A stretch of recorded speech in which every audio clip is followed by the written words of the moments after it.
Canada, land of moose maple syrup and economic meltdown? It's not a joke, folks. The Canadian economy is teetering on the edge of a disaster zone.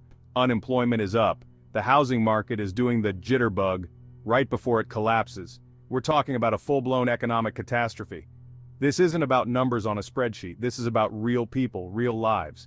Canadians are already feeling the pinch. Prices are skyrocketing faster than a beaver on a sugar rush. Jobs are disappearing faster than poutine at a hockey game. Is this the end of Canada as we know it? Buckle up, Buttercup, because things are about to get real. Let's talk numbers, shall we? The Canadian economy, once a beacon of stability, is now showing some serious cracks. Canada's GDP growth is about as exciting as watching paint dry. In fact, it's been on a downward spiral, leaving economists scratching their heads and citizens worried about the future. Unemployment? Higher than a giraffe's kneecap. The job market is struggling, with more people out of work and families finding it harder to make ends meet. The housing market? Let's just say, if it were a house of cards, it would have collapsed faster than well, you get the idea. Homeowners are facing plummeting property values and an oversupply of homes for sale. These aren't just random blips on the radar, folks. They're screaming sirens warning us of the impending economic storm. The signs are everywhere and they're impossible to ignore. Remember the 2008 financial crisis? Yeah, this could be worse. Investors are jittery, and the stock market is showing signs of instability that could lead to another major crash. Think Greece, but with more snow and fewer ancient ruins. The economic turmoil is reminiscent of the Greek crisis, but with the added challenge of harsh Canadian winters. The Canadian dollar is losing value faster than a melting ice sculpture at a polar bear convention.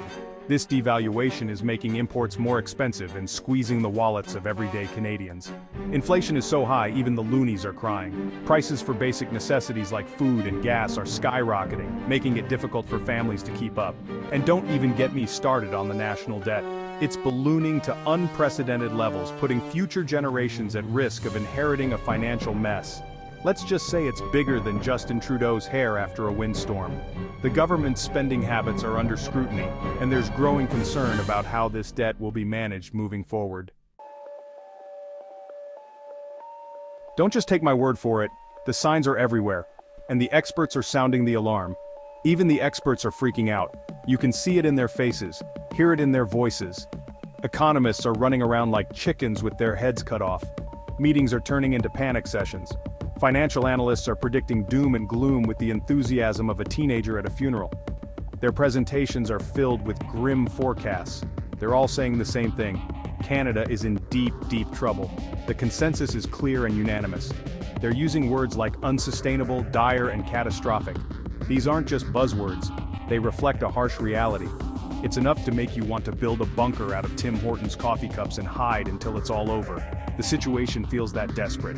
These aren't just armchair analysts, folks. These are seasoned professionals with years of experience. These are the people who predicted the last financial crisis. They saw the warning signs back then, and they're seeing them again now, and they're saying this one could be even worse. The potential for a severe downturn is looming large. So, sleep tight. It's hard to rest easy with such dire predictions hanging over us. Imagine this. You go to the grocery store and a loaf of bread costs $20. Yes, $20 for something as basic as bread. It's not just a price tag, it's a symbol of a crumbling economy. Your morning coffee? $15. That daily ritual that once brought you joy now feels like a luxury you can barely afford. And forget about buying a house. The dream of homeownership? It's slipping further and further away, becoming an unattainable fantasy for most. You'll be lucky to afford a cardboard box under a bridge. The streets become home for many as the safety net of society frays and tears. That's the reality we're facing, folks. A reality where financial stability is a distant memory, and uncertainty is the new normal. An economic collapse in Canada would be like a beaver dam bursting, unleashing a torrent of chaos and despair. The once orderly and predictable life would be swept away in an instant. The Canadian dream would become a distant memory, replaced by a nightmare of unemployment, poverty, and social unrest. Long lines at unemployment offices, widespread poverty, and protests in the streets would become the new norm. Remember those charming Canadian stereotypes? The happy families, the polite conversations, the sense of community, polite, apologetic, always willing to help a neighbor in need. Those values that we hold dear, well, throw them out the window.